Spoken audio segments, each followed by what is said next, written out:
Fala galera, tudo bem com vocês? Espero que sim. Vamos para mais uma aula de filosofia. O tema de hoje é Maquiavel e sua obra e toda a ciência política.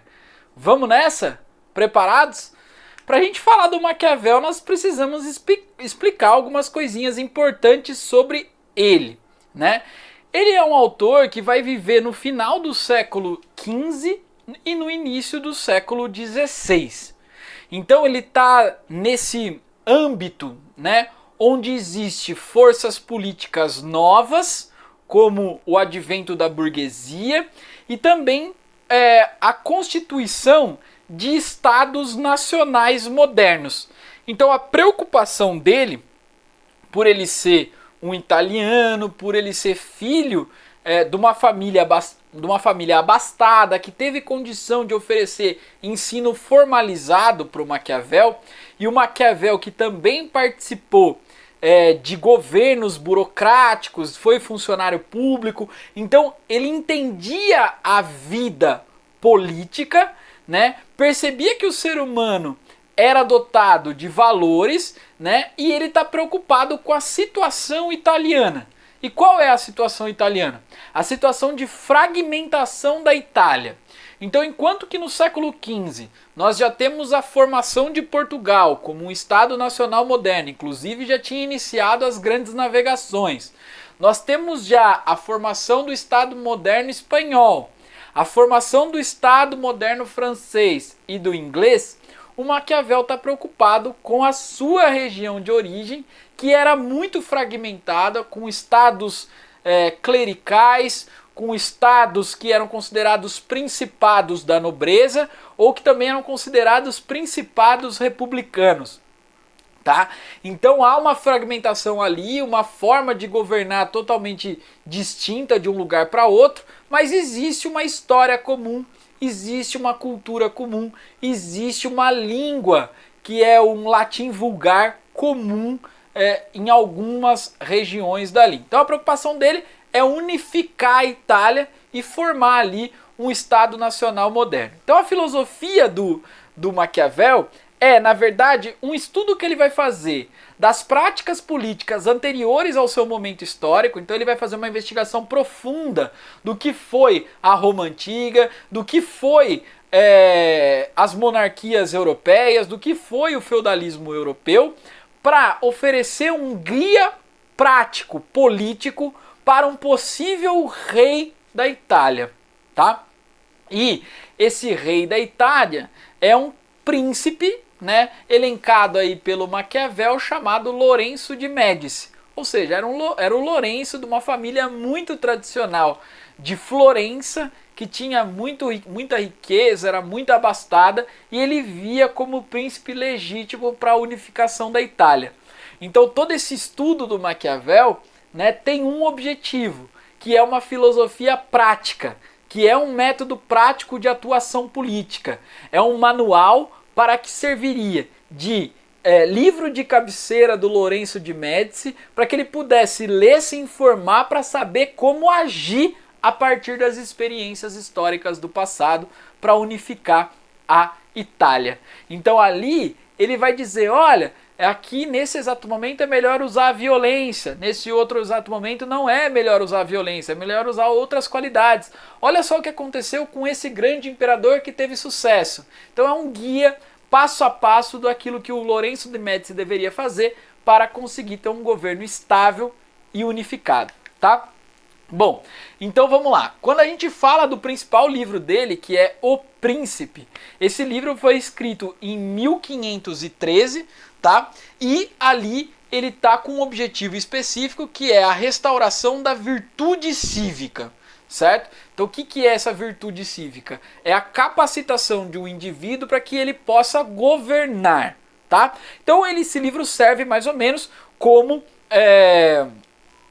como um guia de cabeceira mesmo, de conselho para o governante, beleza? Então o governante que é o destino final do seu livro, beleza? Pois bem, pessoal, quando a gente fala do governante, esse cara que vai unificar a Itália, ele precisa ter pelo menos duas forças importantes, né? Só que essas forças, elas podem estar sob o seu controle e pode não estar sob o seu controle.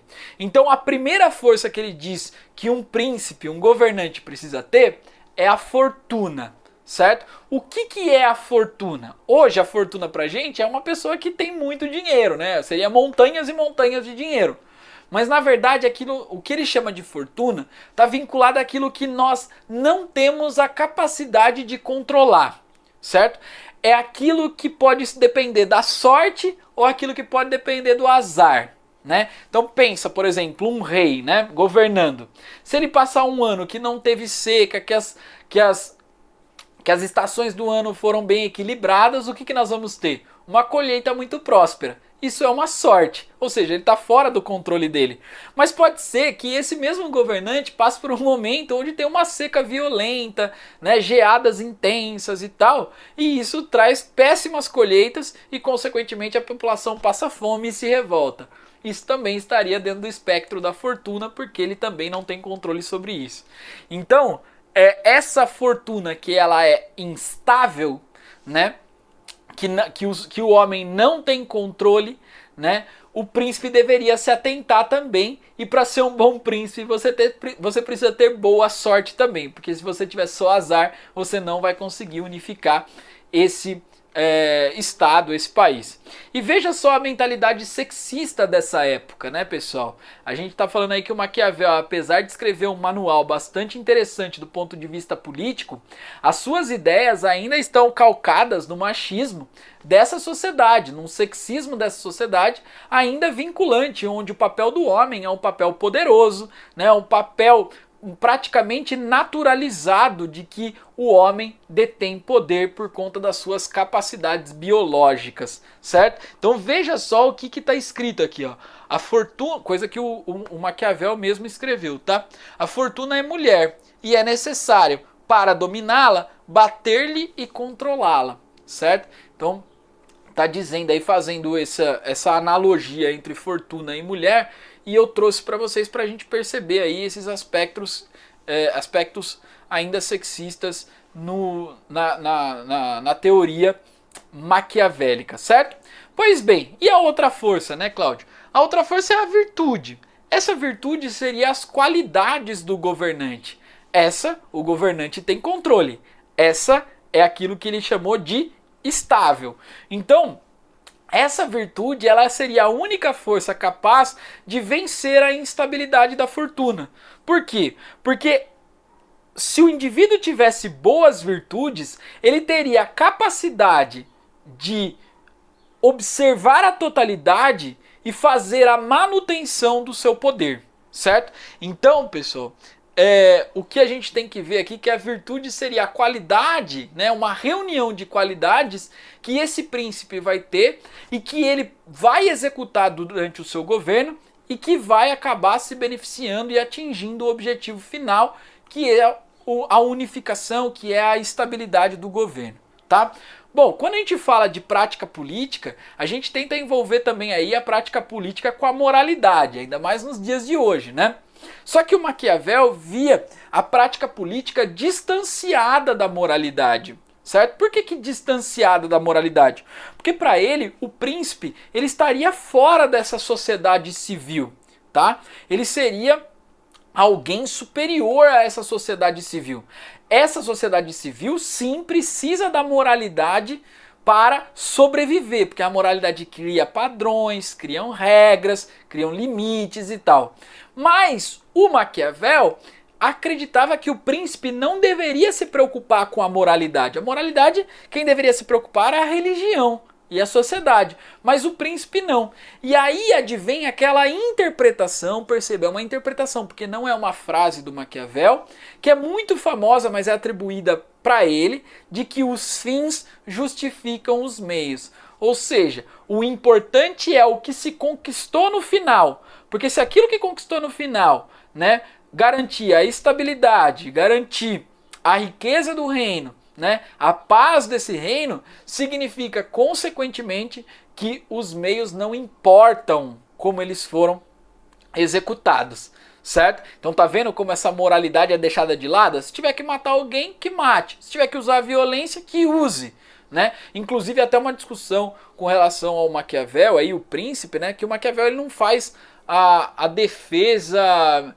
meio que propagandística da violência. Ele acha que a violência tem que ser usada, é um instrumento, é um recurso humano do príncipe, mas essa violência ela não pode ser usada de forma excessiva e abundante, porque isso cria descredibilidade do príncipe, tá? Mas a violência é importante para a política, sim. E acho que ele é o grande pensador que faz essa sacada, percebe a violência como um instrumento importante da manutenção do poder e começa a perceber, né, que a política é um jogo de aparências. Então veja essa frase aqui, ó, não é preciso ser bom, é preciso parecer bom, né? Parecer ser bom. Ou seja, o importante não é você ser bom com todo mundo e tal, mas se você tiver uma propaganda em torno do seu nome, né, dessa bondade, isso sim que é importante, porque no imaginário das pessoas, as pessoas vão lembrar de você e vão lembrar você como um governante bom, tá? Então, o governante ele precisa se esforçar para estar no poder também, então é uma prática, certo? Então veja que não é algo natural, é uma prática que precisa ser estimulada por esses seres humanos, né, que estão governando, e o príncipe não precisa respeitar a palavra dada, porque a conjuntura muda, então você não respeitar o que você falou antes é extremamente natural, visto que as coisas mudam, as coisas são dinâmicas e isso é uma prudência para buscar estabilidade, tá? E o mais importante, não deve abrir mão do uso da violência, embora não se use com excessiva força, né, constantemente, mas não se deve não se deve abrir mão do uso da violência. E aí, olha só, é mais seguro ser temido que ser amado. É essa frase aí do Maquiavel. Aí, pessoal, queria deixar um textinho aqui para vocês refletirem, né? Inclusive, tenta dar o pause agora para você conseguir ler, né? E depois vocês façam uma reflexão aí sobre isso que vem reforçar todos esses escritos que eu trouxe para vocês, certo? Olha lá, separação entre a política e a moral. A gente já disse isso, né? É o primeiro pensador que pensa isso. Romper com a ideia de princípios éticos, certo? Então o príncipe vai ter que fazer escolhas, essas escolhas nem sempre objetivam naquele exato momento uma bondade coletiva, mas é o objetivo final que deve ser levado em conta. Ou seja, a política não é elevação espiritual, a política não é justiça, né? E a virtude é um instrumento ou um conjunto de qualidades nas mãos do político. Então, o Maquiavel, não sei se vocês estão percebendo aí, ele é um filósofo, mas que tem uma filosofia bastante prática, certo? Bastante prática mesmo, e não muito atenta àquilo que ficou estabelecido como regras morais do cristianismo e tal. Ele não se apega muito a isso, tá? E aí você deve estar se perguntando, poxa, Cláudio, mas esse livro aí não virou livro de cabeceira de muitos absolutistas? Virou, né, pessoal? Porque olha só o que ele está falando, né? Que o príncipe tem quase um poder absoluto, está longe da moralidade. Virou. É um livro, assim, que serve de embrião do fortalecimento do absolutismo. O absolutismo vai começar anos depois, né, com a formação dos Estados Nacionais, né? Esse acúmulo de ouro e prata desses Estados Nacionais vai fortalecendo essas famílias reais e esse fortalecimento vai culminar no absolutismo. Então, o Maquiavel está andando junto com essa formação dos Estados Nacionais e entendendo a formação desses Estados Nacionais com o fortalecimento das famílias reais, tá? E aí, meus queridos, eu queria falar com vocês, né, já que virou livro de cabeceira de muito absolutista, será que o Maquiavel era, então, um monarquista? Será que ele era um absolutista? Pois bem, pessoal, estudos vêm dizer aí que o Maquiavel não era um absolutista, né? Porque o Maquiavel, principalmente o Rousseau, vem trazer aí e tal, vem trazer esses escritos do Maquiavel. O Rousseau veio depois do Maquiavel, obviamente. E o que o Rousseau percebe aí? Que o Maquiavel estava sendo irônico, satirizando a política do seu tempo. E ele acreditava numa história cíclica.